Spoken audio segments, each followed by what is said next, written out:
Well, hey, everyone, and welcome to episode number 62 of the Other Six Podcast. My name is Chad Boak, and I am your host. Joining me once again in the studio, my co-host, our worship pastor, the man who bought his Halloween costume at a boutique, Mr. Matt Collins. Matt, how are you today, sir? Fancy. Yeah, it was a fancy Halloween store, a boutique. Boutique. Yeah, absolutely. Also joining us in the studio once again, our lead pastor, Mr. Adam Bishop. Adam, how are you today, sir? Boo! I didn't like that one. Oh, don't be a... You'd been on quite a roll, and I just didn't like that one. Well, don't be a jerk-o'-lantern about it. Come on. All right, you just redeemed yourself. You totally redeemed yourself. There we go. That I'll was take awesome. it. I had that one in reserve just I like in case. it. Yeah, All there right, we go. you bounced right back. Yeah, that was there nice. we go. Yeah, it's good. Well, gentlemen, how are we doing today? How was our weekend? Matt, you were out of town this past weekend, so tell us a little bit about where we missed you. Your team did a fantastic job, but we missed having you here. Well, thank you. Yeah. I'm glad they did good. I was in the middle of nowhere leading a retreat. It was really good, but there's no cell phone service. So if y'all needed anything, y'all wouldn't be able to get in touch with me. It was in Millport, Alabama. Has anybody been there? Millport? No. I thought the same thing. No, and I've lived here my entire life. Yeah, no, I've never Millport. heard of it. It was called Timber Lake Ministries. That was the name of the retreat center. It was really cool. Had a big old lake. Sponsored by Justin Timberlake? Or? Yes. Okay. Yeah, awesome. yeah. He actually showed up. So how was the retreat? Was it good? Yeah, it was great. Awesome, It was great, man. yeah. Really glad to hear that. A lot of students, had a good time. Yeah. And D got to go, so it was awesome. Oh, that's awesome. That's good. Yeah, really good. Yeah. Well, Adam, how about yourself? How was your weekend? It was good. We ended up hitting up your joint from a few weeks ago. Verbena. What's it called? Oh, Verbena. The Penton Farms. Did you get there in Farm. 25 minutes like Matt did? No. He's coming from all the way over here. Yeah, man. from Pike Road. It's a much longer drive. Much longer. Yeah, it's much further than that. But we had a football game for Jacob in Prattville on the afternoon, so we went up there first. Yeah. It's really nice. Yeah. We had a great time. So Yeah. lots of fun things to Did do. you get any fried? Well, you can't have any fried stuff. No, dude, why don't you rub it in? Ask me about my pet that died a few years ago, too. So, no, I Well, you couldn't wanna talk eat about any that, fried too? foods. But we all got a pumpkin. So Okay. that was fun. We each Yeah. left with a pumpkin. And of course, Henry chose the biggest one he could find, Of which course. meant I got to haul that thing around for the Yeah. rest of the time. But lots of fun. Yeah. In fact, I think next fall we should take all of our middle school students up there. Okay. Just That'd be cut them awesome. loose for a few hours. Done. That's easy. And then see if we can find them What in is the it? corn maze when it's over. Yeah, the corn maze. Yeah, was Yeah. it wasn't that tall when I was there. I guess did it grow? We didn't have time to do that, so they just did Yeah. the slides, and we did the thing where you ride the tractor. And I actually met a guy that works for Church of the Highlands. Oh, really? So we talked the whole time on the tractor ride. Yeah. So that was kind of Oh, fun. cool. The tractor ride. Yeah, the tractor ride. It's great So, talking. that was good. We weren't on the tractor. We were in the whatever the caboose the that's shuttle. Okay. pulled by the tractor. The shuttle. Okay. Yeah, thank gotcha. you. So that was good. Then we had Jacob's game, lost by 1 point. Oh, no. So season's over, but we lost to a great group of kids, another Pike Road team, Yeah. some of whom are members in our church. And so they'll be playing for the championship on Saturday. Our season's over, but I was proud of the guys. Like I said, just a 1 point loss.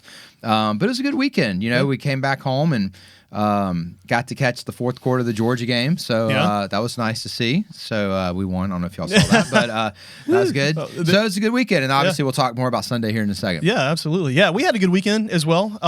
Pretty low key, honestly, which was really, really nice. And just getting stuff ready for Sunday. But, you know, the week leading up to it, you know, we had our Wednesday night, our student event, the Humans versus Zombies. We had, as best we can tell, because they were all running around, we did get them to stop at one point and we counted something like 90 to 100 students here. A lot of them first-time guests, That's which was awesome. really cool to see. And, I mean, you know, I've got pictures on my Facebook page, but like the first floor of the church building looked like a apocalyptic wasteland. It was a lot of fun. It did. Yeah, so we had a scary. good time with that, but it was good, and like I said, a lot of students came and had a blast with that. But let's talk about what happened Sunday afternoon here. Yeah, it was great. What yeah. happened Sunday afternoon? We had to. While you were out in the middle of nowhere, yeah, Matthew, you're right. I was coming back at that Yeah. we point. had a trunk or treat without the trunks. That's right, It was more of absolutely. a table and treat. Yeah, that's Table treats. Instead of having vehicles in a parking lot, we had tables in a lobby. And but it worked. I wasn't really sure what to Yeah. expect. Yeah. Dude, Matt, it was amazing. So these folks showed up. Our people did an awesome job. There's like a game at each table, and they went all out. really They fun were really games. good Yeah. games, lots of candy, and there were people everywhere. I Yeah. could barely walk through the lobby. Yeah. It was amazing. A ton of candy. There were goats. There were stinking goats. So that would explain all the hay everywhere. Yes. We had hay, we had goats. I think I counted 2 dogs and a rabbit. I thought the rabbit was a Wow. stuffed animal. No, it's real. I Yeah. was like, that's not It's a a real petting rabbit. zoo over And here. he's like, no, it's real. And he's like, it's just scared to death. That's why it's not moving. So I was like, I don't know if that's a good thing or not, but I'm sure the rabbit made it, right? Yeah. Okay, let's not talk about that. No, the rabbit's fine. But, Okay, good. but I think you had said something like in the service about goats being inside. Yeah, I didn't know the goats would make an appearance once we moved it inside, but they Right. did, and it totally they worked. did. Well, the owner of the goats, my brother-in-law Bill, took that as a challenge, and he Well, said, I "Well, love challenge it. accepted." And Absolutely. he's like, "I'm bringing some goats inside," so Oh, he put Bill. a tarp down and had the goats in there. I just think it's fantastic that we can do an event close to Halloween where we move goats into the lobby of a church, and there was no called business meeting where any of us got Yeah. in trouble. Yeah. That's very rare. There's a lot of churches Yeah. that the three of us today. Well, it was We'd have yesterday. to answer some questions. yeah, wouldn't we? there would Yeah. definitely be. It but- was yesterday, so you better knock on No, wood. but all those, No, all of our folks everybody were was- here. and they then were having a Jonathan great did time. an awesome job putting together videos. Yeah. that Jonathan. we're already sharing on social Attaboy. media. Good job, Jonathan. Yeah. So, you know, I don't know how he has an eye for that kind of stuff because I tried to take a video with my phone and it's just like it didn't look good. And It was of his forehead and then I'm the whole home last time. night. Morgan's like, "Have you seen this video?" And I'm thinking, you know, it probably wasn't from the trunk or treat because we just did that. Like I just Oh, got home. yeah, he and was on it. Oh, so good. Yeah. So if you weren't there, Matthew, and if you have internet service now, Matthew, I do. You I have both. We I'm can home watch and the I- video and kind of get a quick little recap. But it was so great to see some of our families come out and see some new folks as well. Had a lot of new folks here, A lot that's of right. fun. It was a great event. And Yeah. Morgan, Kendall, her team, Chad, you, I mean, y'all just do all this awesome stuff, and our church continues to benefit from it. So great job. Well, it was a lot of fun, and we are filming this at like a little after 1 on October 31st, which means, gentlemen, in a little bit less than like 11 hours, Christmas officially starts, according to most of the world. Wait, so, we skip over Thanksgiving? No, we skipped over going trick or treating tonight. Well, so- no. Well, Yeah. I'm saying after that. I'm saying about midnight tonight, most of the world, all the Christmas decorations. Like I already saw them putting them up, like at Pepper Tree Shopping Center. Like the Christmas lights are good, so just be ready for it. But I'm before sure that I'll be happens- decorating this week at our house. Oh, really? Morgan's an early Christmas For decorator. Christmas? Yeah. I tried to last year. I was going to surprise her. She was out of town. Yeah. It was a Friday, so I'm like, you know what? I'm going to get ahead on this and be that husband, and try to. Show her I love her and I know this matters to her. So we've got like 57 little Christmas trees that light up that she uses, and I don't pay attention to how she decorates. So I thought, well, I'll go ahead and do the decoration. Sure. So for some reason, I thought it'd be a good idea to take out all of the lamps in our house and replace them with these little miniature Christmas trees. And so instead did of that go? lamps, we Yeah. would have these. And I figured that would serve us well during the holiday season, right? So the boys come home from school that day, and literally, it was like 50 cents. They're like, "Dad, this is amazing. This is so awesome. This is so It's great." like living in a And I was forest. like, "I know, isn't it awesome? Mom's gonna love it." And so then Morgan got back in town. She'd gone out of town for an overnight thing with her mom and some other ladies in her family. She comes back Saturday and she walks in the house. She goes, "What did you do?" I was like, "Well, they had." Then she goes, "Where are all of our lamps?" I was like, "Don't Well, worry, about I didn't that, throw them away." Yeah. So she said, "I really appreciate your heart was in the right place. Now go find my lamps." A for effort. She said with the attitude of like when your kids bring you like a little like coloring, like, oh, It was very Yeah, similar yeah, tone. yeah. Yeah. I wish I would have gone through and I thought it looked pretty amazing, but she appreciated it, but Yeah. not enough to leave it that way. So yeah, we'll be decorating this Yeah. week for Christmas, but tonight we got to go we got lots of candy yesterday. Right. So we got to eat some candy tonight, and that'll be fun. We're Yeah. be with a bunch of kiddos Yeah, it should be from the fun. church and walking around. We'll be out at the waters. Okay, Because yeah. I feel like I still have my HOA card, so if they start checking, that still counts. Yeah. we still live Right. there. I don't technically live there anymore. They're going to mark your name off the list when you drive up. Yeah, like, hey, those folks aren't neighbors here, but Yeah. I'm Maybe gonna be they hanging won't out. listen to this Our podcast Vaughn either. Forest people there will hopefully give me cover, so Yeah. we'll be good out there. Yeah, I told Christy we're going over to my parents' house, their neighborhood, going trick or treating. Their neighborhood is the one with the full size candy bars. Like Hey, it's you legit. Can't go wrong with that. Yeah. And so I told her, I was like, look, if you want, like, I'll stay back at my parents' house and hand out candy, and y'all can walk around with the girls and go trick or treating. Like I promise you, I would hate to sit there and watch football and hand out candy / eat it. That's right, there's a football game. Yeah, but she sussed me out on that. She said, Okay. no, you're All coming right. with me. So anyway, but All right. it was- Well, we have a it's been couple of fun. things we have to cover before we talk about the message. Okay. So Yeah. we're going to talk about our worship songs here just in Of a second. course. Remember, we're Okay. doing that each Yep. week. I hope y'all came prepared. But breaking news about 30 minutes before we came in I here. saw it. Auburn has released their head coach, Brian Harsin. More So- like Harse out, am I right? Oh my gosh. So, I'll be back, guys. so yeah.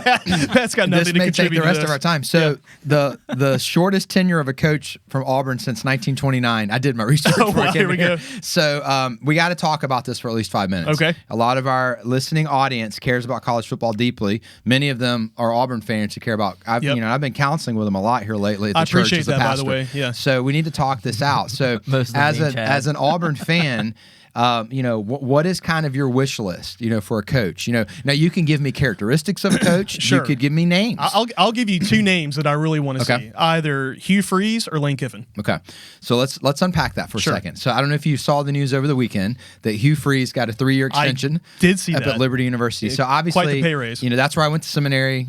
Care deeply about Liberty University. I'm really happy that he's our football coach. Right. As someone who has 2 degrees from Liberty University.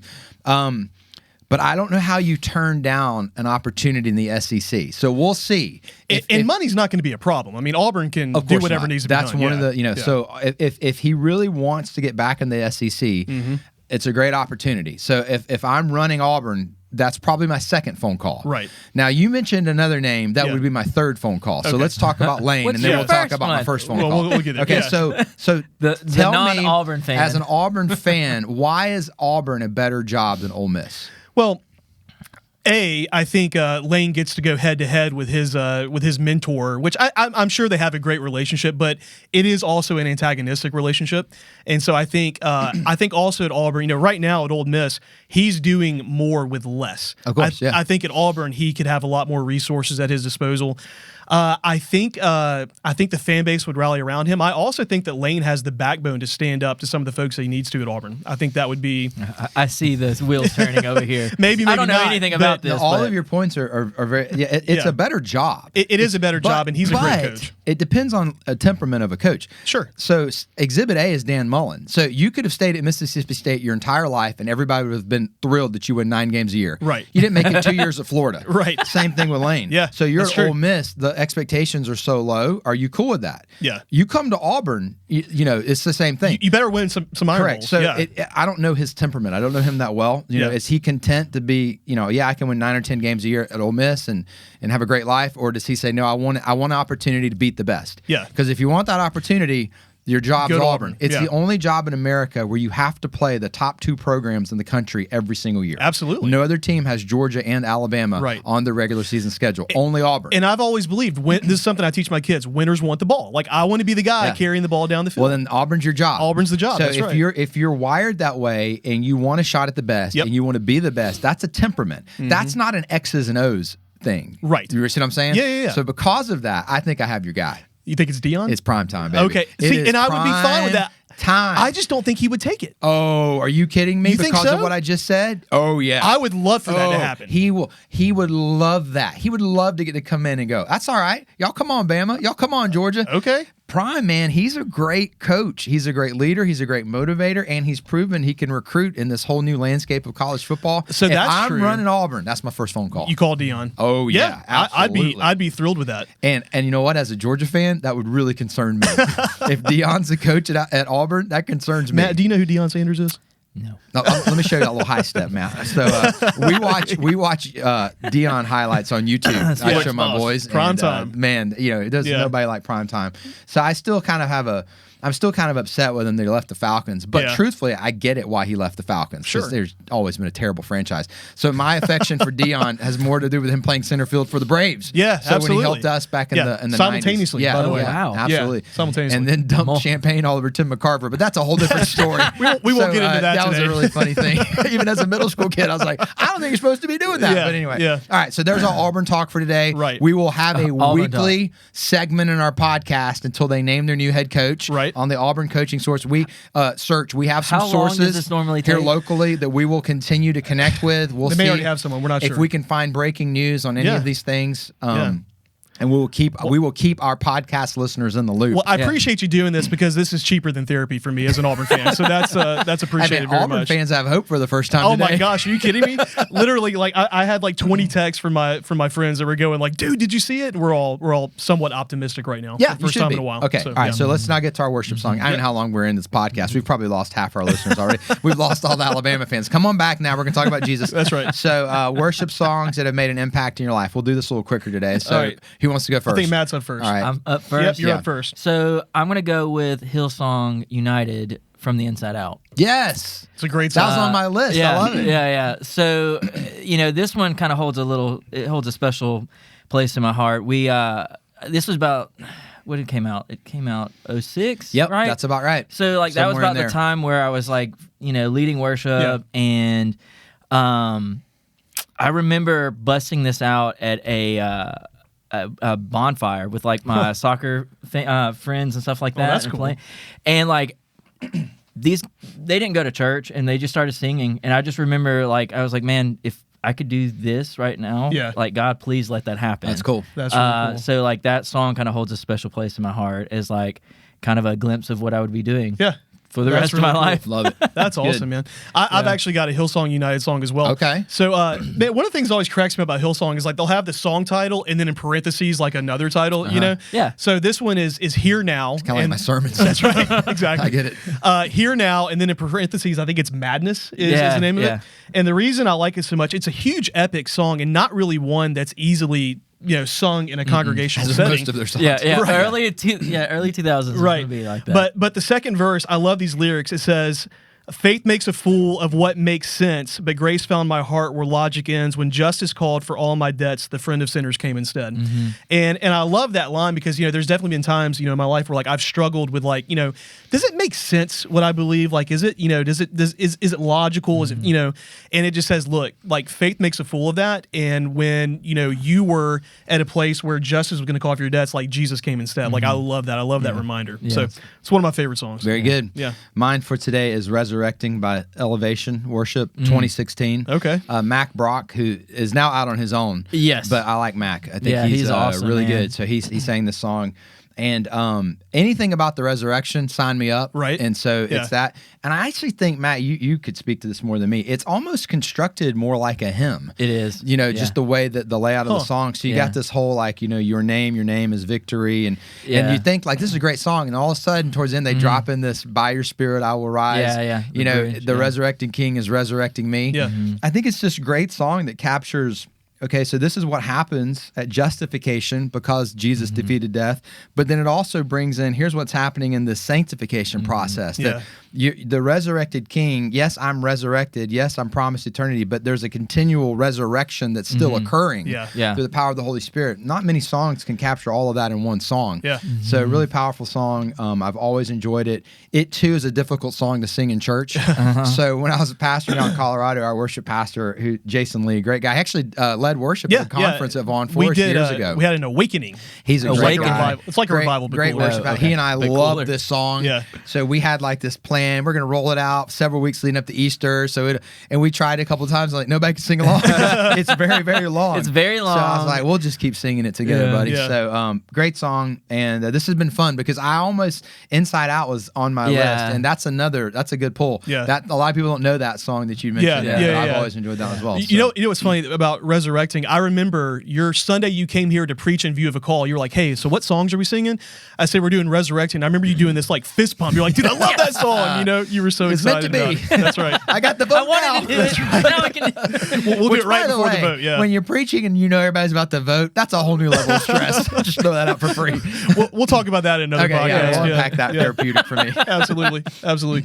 Well, so we did continue our series on worship, Then Sings My Soul, this past Sunday, and I really enjoyed it. We got to, so in week 2, we got to the starting point of worship, so and we'll unpack that here in a little bit. But before we get into talking about worship today, I want to discuss for a few minutes the book of Hebrews, because you said yesterday it's kind of a unique book. We're not 100% sure who wrote it. You gave your some theories on that, and I've even heard you say that like at some point I would love to preach through the book of Hebrews, but I just don't feel like I'm quite ready to do that yet. A couple times, yeah. So what is it about this book that makes it so much different from the other books in the New Testament? So I think it stands alone as unique, really, in all of Scripture. So it's very easy when you're reading the Old Testament and the New Testament to tell the difference between the Old Testament and the New Testament, right. the Old Covenant and the New Covenant, and there's just a whole lot that I could say about that. And then this book, Hebrews, is really the only book in the Bible that goes out of its way to try to marry them together. Right. Now, you could make the argument that Paul's doing that in certain passages in Romans, that Paul's doing that in certain passages perhaps in Colossians. Yeah. But from an entire book, and for a book that's that long, that's really the theme of the entire book, is you're looking at Old Covenant, Old Testament systems, and you're seeing how they were ultimately fulfilled in and through Jesus Christ, which on the surface seems simple enough. But then there's these nuances that are thrown in there along the way that can make it a little challenging to interpret. For example, we have different theological frameworks for whether or not people can lose their salvation from a select few passages in the book of Hebrews. Right. Really? We have whole different camps that have emerged simply from Hebrews. So yeah, I want to teach through it at some point. But there's just some things there that require an immense amount of study before you're going to get up and preach, you know? There's Melchizedek. Yeah. Well, let's chase that rabbit for a second, okay? He shows up 3 times in Scripture, obscure passage in Genesis, allusion made to in Psalm 119, I believe it is, and then a pretty good treatment given in the book of Hebrews. The king priest of Salem, right? So what's going on there? Yeah. Who is this? And why is he so prominent now in Hebrews when he wasn't really prominent anywhere else in Scripture? Well, we got to unpack that, you know? Old Testament sacrificial systems. We get the Scripture there for why the shedding of the blood was so significant and how the temporary nature and the guilt that was associated with sacrificing animals. Nowhere else in the Bible is it unpacking any of this. We talk about the priest, and we talk about angels, and we talk about...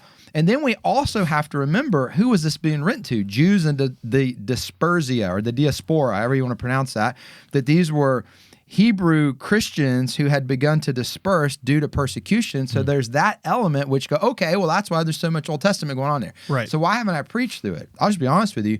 It's a time thing. Preaching is not about the time that it takes on a Sunday morning. Preaching is about the time that it takes during the week to prepare to preach on a Sunday morning.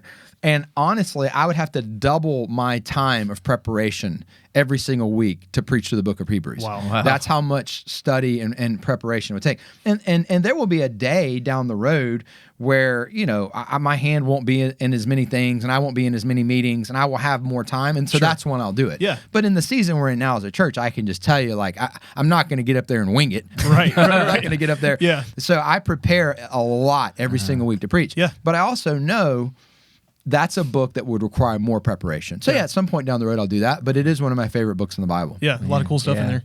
Well, you said yesterday worship's starting point was with God. That seems a little on the nose, you know. Like, so why do you think that, you know? I guess we struggle with that. Why does our worship steer away from God? Yeah, one of our members texted me yesterday afternoon, just saying, "Hey, thanks for that reminder. Been going through a tough season right now, and I needed that reminder." And so that's why I wanted to be really clear about that, because we by default worship depending on how things are going. Right. You know, when you get bad news, is your first response, well, I just need to worship God for that. Yeah. You know, when circumstances aren't going well, is my first response, I'm going to worship God for that. All of us, I think, in a moment of honesty would go, no. Yeah. No, when things are going well, I'm quick to give God thanks. I'm quick to give God glory. But worship isn't contingent upon anything happening in my life. Worship's starting point is God, period. Yeah. Right. So if we're going to be faithful to worship God the way Scripture calls us to, there has to be a rhythm and a commitment and a discipline to worship, period. No if, no as long as. So we have to constantly remind ourselves of that. If not, we're not worshiping God. We're worshiping how our life is going. Yeah. We're worshiping how, and in that way, we're no different than pagans. We're no different than the world. Right. So yeah, worship's starting point is God. It always is God. And what that does is it frees me to worship God regardless of what's happening in my life. Yeah. So on that topic, you said that God is worthy of our worship for who he is. And I agree with that 100%. But like you just said a second ago, the reality is that life is tough, and there are folks right now who are listening to this podcast who are going through some really tough times. You know, you said it would be great if when something bad happened that our first reaction was worship, but like the reality is that's not the case for a lot of us. So what would you say to someone who is going through a struggle that has maybe lost a loved one or something else is happening? Like, what would you say to that person who is really struggling with worshiping God first? So you have to set all of that aside. You said it in the question. We worship God for who he is. Nothing about our lives matters enough to change anything about that. We're but a vapor. We're but a mist. So I'm going to worship God for who he is, period. I'm not going to focus my heart's attention on anything happening in my life. even if I just went through something terrible. Yeah. I'm only going to focus my heart's affection on him. I'm going to praise his name. I'm going to sing it out loud. I'm going to say these things out loud. And in doing that, it will right-size the trial or the difficulty that I'm facing. If you try to figure out how do I process and get through this difficult season, this storm, this valley, without worshiping, you will never be able to process or get through this difficult valley, season, or storm. It's only when you worship God and you focus your gaze heavenward, heavenly, upward, this is what Colossians says, that God then, through a supernatural way, begins to remind you of who you are in him and who he is in comparison to whatever it is you're walking through. Right. So when David's talking about, yea, though I walk through the valley of the shadow of death, I will feel no evil, for thou art with me, thy rod and thy staff, they comfort me. What's happening there? He's in the valley of the shadow of death, but Right. he's still declaring what's true about God. Now, what's interesting about that passage is he says, though I walk through the valley of the shadow of death. He's not pitching a tent. He's Right. not staying there. Yeah. Yeah. He's not going to live in the valley of the shadow of death.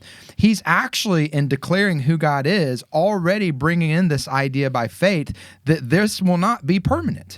That because of who God is, I'm going to move through this. But it's only by acknowledging who God is that he gains the perspective to recognize this is a valley I'm moving through. Right. This is not a valley I'm going to stay in. So if you're going through a difficult circumstance, a valley, there's a mountain in front of you, you have to continue to acknowledge who God is in order to gain the perspective to recognize you can move through this with him. Yeah. You won't get that perspective on your own. Yeah. So practically that looks like singing songs and reading scripture and pray, and that is one of the things. I love what you said there about how by even acknowledging that and by beginning to worship, like you start to move out of that season. I thought that was really good. If you throw me in a pit, I'll praise you from the pit. If I'm on top of the mountain, I'll praise you from top of the mountain. There's nothing about my life that will determine whether or not praise comes from my lips. That's good. That's what we're talking about because of who God is. Man, that's really good. So yesterday you talked about world religions and that Christianity is the only system that that has a personal relationship with God. Is Christianity really the only one that has a personal relationship? And if that's true, why would anybody want to worship anything? Why would anybody want to follow another religion? Because we're all legalists. We all think there's something we have to do to Right, gain right. the favor of a higher being, a higher calling, a Yeah. higher power. I mean, even an atheist is doing something, Right. So it's like Right. everybody is thinking Right. there's something I have to do to earn. You see this in all of us. So someone says, well, I don't buy that at all. Okay, well, let's just break that down into human relationships. Do we not all do that? Earn affection, earn approval, earn popularity, earn all of these different things. Maybe it's from someone who's not even here anymore. You had a bad relationship with your dad. That's driving how you act at work. You're Yeah, trying to yeah. earn approval, all that stuff. So we're all legalists.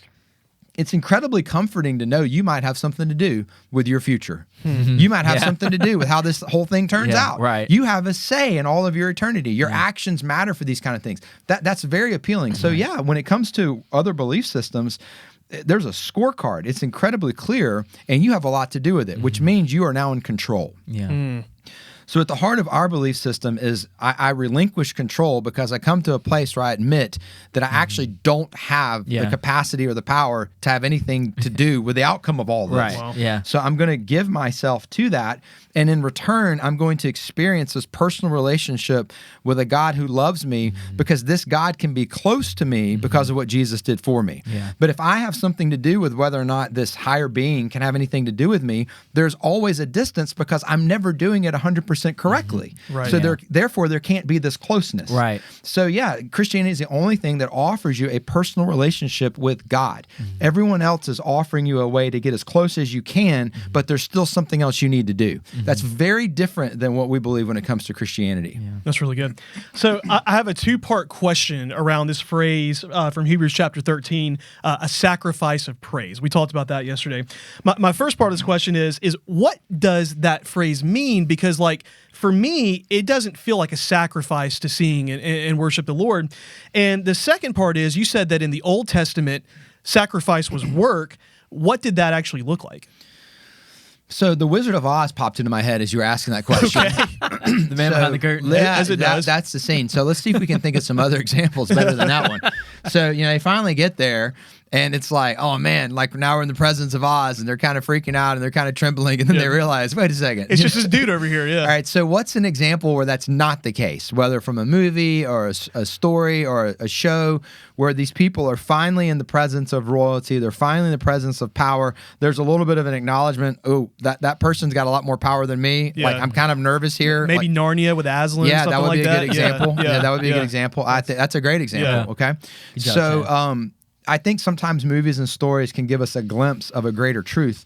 So if we can see that happening in a movie that we've seen or a story that we've read or a show that we've watched, imagine for a second who we're actually talking about when we speak of God. So you're going to enter into his presence. Well, let's just stop right there. Okay. Right. Really? You're going to enter into God's presence. Okay. So every time in the Old Testament, something like that even is about to happen, somebody almost dies. Right. So, Moses is like, hey, I'm going to hide behind this rock and I'll catch a glimpse of your backside and maybe I won't die. Yeah. Oh, he glowed for 30 days or something. Right. Okay. Wow. All right. So if Isaiah, I'm undone. you're going to enter into God's Yeah. presence. Yeah. Okay. You go for it there, buddy. All right. Second, you're going to bring him something? Well, what the heck are you going to bring him? Right. He spoke creation into existence. You have a gift to bring. Okay, so you're bold enough to go into his presence and then bring him something. Okay, I'm rolling with you. So we see the Old Testament, like those two things weren't happening. Right. You're not doing that. You're not boldly going into his presence. You're certainly not bringing him anything. So we have this entire system constructed to give people a shot to maybe even do a little bit of one of those two things. So here we are now, and we talk about God like he's our buddy. We talk about God like he's my best friend. It's like, no, he's still the God that you're saying I'm going to enter into his presence. Well, it's a good thing you got your big brother Jesus with his arm around you going, this one's mine. Yeah. Okay? That's the only way we're walking into his presence. It's because of what Jesus did for us. So when we come before God, whether it's at home in your own time with the Lord or whether it's with God's people, do you really believe you're going before him? And if so, do you really think you're bringing him anything? You're not adding any value to God. You're not giving anything to him that he's lacking. He's not lacking. So what are you bringing him? God, the only thing I can give you right now that you're currently not receiving and you don't need it, but is this little praise that can come from me. Chad, you can't give him praise from me. I can't give him praise from Matt. The only person who can give him praise from me is me. And if I bring this sacrifice of praise into his presence, here's what blows my mind. He actually wants that, desires it, and he actually likes it and loves it, and he wants to receive that. And so this is the opportunity we have as his people, that we get to do this. And that for centuries, there were people who would have referred to themselves as the people of God who just quite simply didn't have this opportunity. They had to wait until they got to heaven to do that. We'll do it in a different way in heaven in our resurrected bodies without our sin nature. But don't take for granted that you listening can offer God your sacrifice of praise. You can bring him something that nobody else can bring him, and that's what he wants to receive from you. If one of my boys crawls up in my lap and tells me they love me, it doesn't happen a whole lot anymore because they're 13, 11, and 7. So, but let's say Henry, every now and then he'll want to snuggle. So if Henry crawls up in my lap and he says he loves me, I'm like, you're so much better than your two older brothers. You're awesome. I love you so much. Those two knuckleheads over there, y'all go outside. Just let's give the whole house to Henry, okay? Why? He's saying something to me. From Henry. He's not speaking on behalf of Sam and Jacob. Only they can speak on their behalf. But as their dad, I love hearing that from all three of them. Man, that's such a terrible comparison compared to God Almighty, creator of the universe, but who is also our Heavenly Father. So yes, it is a sacrifice of praise that only you can bring to him, and he loves that. Isn't that amazing? Yeah. That he doesn't need anything, and he desires that, and he loves it when we praise him, and we take that for granted. Yeah, that's good. Well, this kind of ties into the next question I want to ask. So I thought it was interesting when you talked about going back and talking to the people of the Old Testament, and the time machine. The time machine, and you said because of the sacrifice of Jesus that we have a personal relationship with God, that we can bring our sacrifice of praise to him. So you said that they would be confused by that. So why would God set the Old Testament up this way, and then why would he wait to send Jesus to have that relationship with us? Well, first of all, I had a student stop me after the service, said they're going to get to work on that time machine. Oh, yeah? So, yeah. And What's the student's knowing name? this student, like they have a shot. Adam's going to be a footnote, like in the time machine thing. I'm going Time to machine. I'm getting an ownership Marty in this McFly. part. I'm cashing in. Oh, yeah? So it was my idea. Invest. So, what was the question? All right. So, yeah, I mean, God is rolling out a great plan in his redemptive history, and he unfolds his plan on his timeline, not ours. Right. God is not contained by time or space. So, last month, last year, and next year are all the same to God. So, we see it rolling out on a timeline in human history that can only move linear. It can only move one way. God's not limited by that. And so, God sees the completeness of his redemptive plan at all times.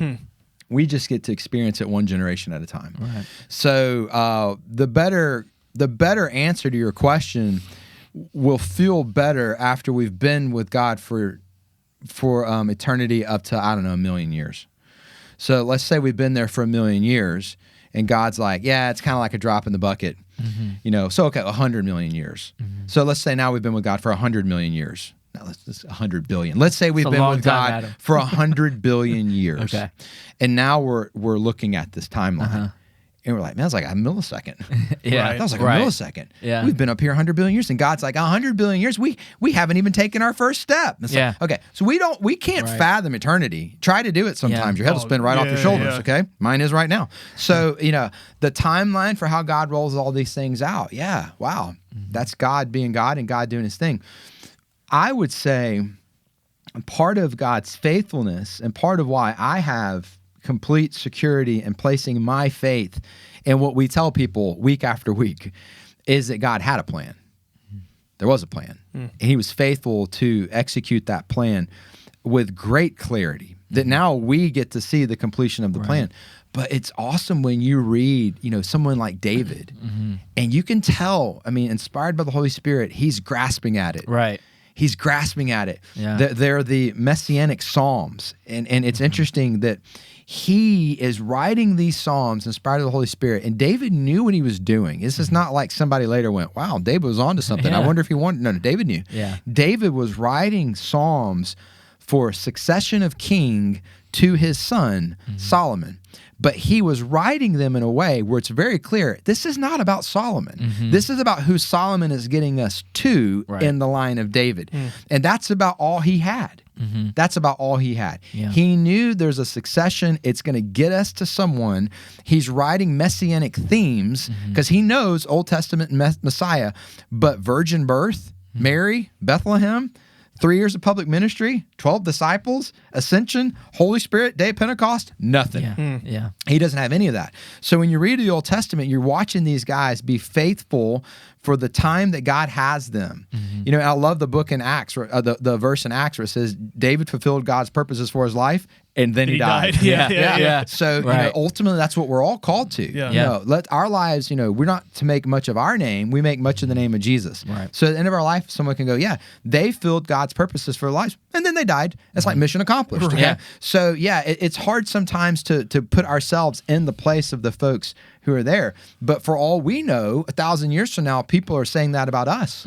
And they're going, imagine if you'd been alive then and trying to see what God's up to, because maybe by then we're into further parts where Revelation's becoming a little clearer. Yeah. See what I'm saying? Yeah. So we always just have to fulfill the role that God's called us to when we are part of the story. And that's why I say this to our church all the time. Like, it's our time. Yeah. Like, we're God's people on the earth right now. Yeah. Like, we're who he has right now. It wasn't the last generation. It's not the next. It's us. Yeah. And so, I hope that gives a little bit of clarity, but we have the completed story now. And so I do think that is what gives us confidence in God's faithfulness moving forward because of how much we can see he's been faithful up until this point with everything. Yeah. Yeah. I think about those folks sometimes, and you can read, in David's writings and others, the longing for a savior. And there's actually, you talked about us having the privilege of being born when we are now, and kind of getting more of the full picture. There's actually, and don't get hung up on the style, he's an Orthodox Jewish reggae rapper, a guy named Modest Yahoo. I don't know if you guys know who Modest Yahoo is. Yeah, man. But he Homies sings, with them. but he sings all the time. No, it's actually really good. He sings all the time about how he's longing for the Messiah, how he wants the Messiah to come. And honestly, like it reminds me of these Old Testament writings in a lot of ways because they were just looking forward and longing so much for the Savior. Well, and that's the one theme that transpires Old and New Testament. Yeah. So we are actually called to that same longing for the return of Christ. Right. And so that should be something that, this world, I mean, let's make a difference, but I don't want to get too attached. Right. This isn't my home, and there is a longing to be with Jesus. Yeah. And so that theme actually is one that carries through all the Scripture. That's really interesting. So what is the difference between agreeing with this great news about Jesus' sacrifice and expressing it with our words? Because you said that there was a difference in your message. Yeah, doing it. Okay. That's the difference. That's the difference. Yeah. That's the All difference. Here we go. I mean, this could you can apply this to everything in the New Testament. In New Testament language, belief system, culture, whatever, insert your favorite word. There is no distinction. There is no distinction. That is a westernized American byproduct of the Enlightenment. Okay. That way of thinking did not exist in the first century. It doesn't exist in the Old Testament, certainly in Hebrew way of thought, in Eastern languages. So this idea that I could mentally assent to something, I agree with something, easier way of saying that. And that means the same thing as doing it. Like that's us.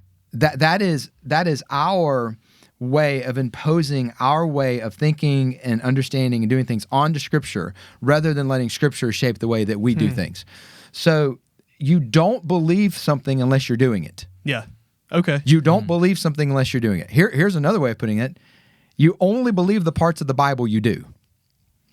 So we get so hung up on belief being agreement. Mm-hmm. Belief is obedience. Belief is I'm aligning my life with this. Oh, that's really good. It's like, I think sexual purity until marriage is a great idea. But then you sleep around with a bunch of folks. Well, you don't think it's a good idea. Mm-hmm. You think it's a terrible idea because of how you're acting. Right. Yeah. But we have this notion in our churches that as long as I agree with something, it's like God says, yeah, that's obedience. It's not obedience. Agreeing and obedience are not the same thing. And we have married those two things. And there are a lot of Christians who have convinced themselves that they're walking in obedience and they are walking in blatant sin. And it's because they read the Bible and they give it a head nod and they think that's obedience. Sacrifice of lips, praise. Oh, that's awesome. But they won't sing. No, I agree with that passage. You do not agree with that passage. Right. The evidence of you agreeing with that passage is you singing, is you doing something about that. So we're harping on that with worship, but you could take that and apply that to everything you see in the New Testament. That's good. It is about what you do from what you learn. Now, you got to learn some things, yes, but I'll take a team of 10 people who know 3 verses that they're doing over a team of 10 people who know 50 verses that aren't interested at all in doing them. Mm-hmm. So take the little you know and put it into practice. That is the New Testament. That is the way the New Testament presents the word believe. It does not present it separately as mentally agreeing and then eventually doing something about it. Yeah. Belief is obedience. That's really, really Belief good. is doing it. We need to put that everywhere, man. I like simplify that. it. Yeah, that's you good. got to do. Well, let's just think about this for a second. Like just with us as friends. Yeah. Like if you asked me to do something and I was like, yeah, that's a great idea, I'll do it, and then I didn't, you'd be like, but you didn't do it. I'm like, but I agreed with you. Right. I mean, totally good idea. If we tried this in any other area of our life, it wouldn't work. Yeah, I fall promise apart. you. Right, You know, yeah. it's like you tell your wife, like, I believe in being faithful to you. I'm just not. Like that's not going to work. I agree that I should be. Yeah, but yeah. It's like, what are we Yeah. doing? 100% You know? right. So it's like your kids are like, I think obeying you is a great idea. I just choose not to. So when we actually look at this in every other area, we realize how dumb it is. Right. But for some reason, we totally let ourselves off the hook when it comes to being a Christ follower, Yeah. which is why we look no different than the world. Right. Yeah. Oh my gosh. It's like That's so our good. lives don't look any different, you know. Yeah. So if you're feeling convicted, you should be. If I'm not talking just to you, I'm like, this is a heart check for all of us. Right, Like we right. can't just sit around and like agree to stuff. You got to do something Yeah. about it. that's Scripture really is good. very clear about that. I like that a lot. Yeah, that was really good. So your last point was about the actions of our life matching the praise of our lips, kind of tying back to what we were talking about just a minute ago, and how that pleases God. If you think about it, that kind of sounds like works to me. So let's unpack that a little bit so it won't be so confusing. Oh, it is. It definitely works. This works. Yeah. Yeah. Honesty on the Other Honesty. Six podcast. Yeah. Here So we go. remember a few weeks ago we did the message where being born again there's not work in that, but then after that there's an immense amount of work. Yeah, And not yeah, getting a confusion with those two Yeah. things. Okay. Right. Lots of work. So works do not save you, but works are the evidence that you've been saved. Say that again. Yeah. Works do not save you, but works are the evidence that you have been saved. Right. So if somebody tells me I've been saved, but I see no good works, I will question whether or not you've been saved. Yeah. I will question whether or not you've been born again. Because yes, Scripture is super clear on two things. One, you cannot work your way into a relationship with Jesus Christ. But then two, once the Holy Spirit takes up permanent residence within you, good works should be what comes out of your life. Yeah. Now, how does this tie into worship? That can all be true. I can know all of that, but I may not feel like it. Worshiping and singing out loud to God in many ways is the kickstart you need to get back to doing good works. Sometimes you just got to worship your way through some things. Right. Sometimes you just got to go for a ride and cut on some Matt Collins worship songs. That's right. And you just got to sing. Very You few just of got to those. say, God, I'm not going back home until my heart is in alignment where I am ready to be used by you to do the works that you've called me to. I'm just going to worship you for a little while, God. Sometimes you have to worship your way through storms. You have to worship your way through hardship. You have to worship your way through things not going the way you want to. You have to worship your way through a season in your marriage. You have to worship your way through a season with your kids, with your boss. Do I need to keep going? So how are these things tied? Well, the fruit of my lips can sometimes be what needs to kickstart the actions of my life. And I have found that to be true for me. That I don't always wake up going, Lord, use me today. I'm just like everybody else. There's days I wake up that I'm down, I'm depressed, I worry, I question, I have anxiety. And so what do I do there? Am I going to stay there or am I going to figure out how to get out of that? Well, the only way I know how to get out of that is to worship my way out of it. Hey, God, here's what I'm feeling. In fact, when I say to God out loud, this is what I'm feeling, and then I still worship, in many ways, it feels like I'm putting my faith in action. Yeah.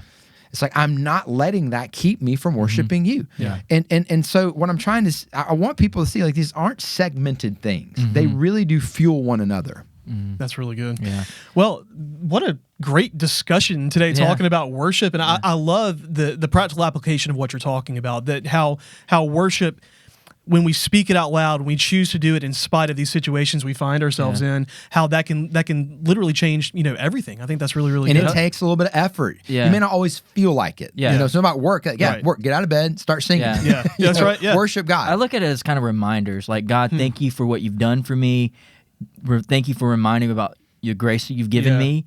And then, that leads me to worship him because of, just the breath that I have, like that I can get up and do that, Yeah, be absolutely. grateful for the things that you do have. Yeah. Well, I'm looking forward to this Sunday kind of continuing this series. So I guess that's where we're going to kind of wrap it up today. Next week we'll have another Auburn update, but before we get there, we'll talk some more about I'm worship. going to get a recliner while y'all do that. And I'll just go at it. We're gonna educate Matt in this process, and it's gonna be really good. We might even get Deion Sanders on the podcast at some point, just to get his thoughts on all this. Yes, He's got I think- connections in Jackson, Mississippi. That's where he's at. Yeah, make that happen. Yeah, we'll absolutely. get Matt, Prime in we're, here. We're counting on you, Yes, buddy. Okay, You can do absolutely. it. I didn't even You know can who do the it. guy was. That's right. But Hey man, come speak on the that's podcast. right. Yeah, he just ran into Dion at a Waffle House or Didn't something. even Yeah, know. had no clue. Didn't even know. Had no clue. We'll send Matt out on assignment That's to right. Jackson, Mississippi. That's right. If he shows up with Yeah, Deion yeah, Sanders, that'd I'm be gonna, like- I'm Oh gonna. my gosh. It would be awesome. Be the So greatest Get like a playing podcast card and just episode walk yet. up to him. Yeah. yeah, there you go. Well, again, enjoyed this discussion. We're going to continue this series this Sunday, 9:30 and 11 a.m. Join us here on campus. If for some reason you're traveling, you can always join us online, vaughnforest.com, Facebook page, YouTube channel, all that good stuff. And we appreciate you joining us today. So on behalf of Adam Bishop, Matt Collins, Sound Guy Jonathan, and myself, we hope you have a wonderful day, and we'll catch you next time.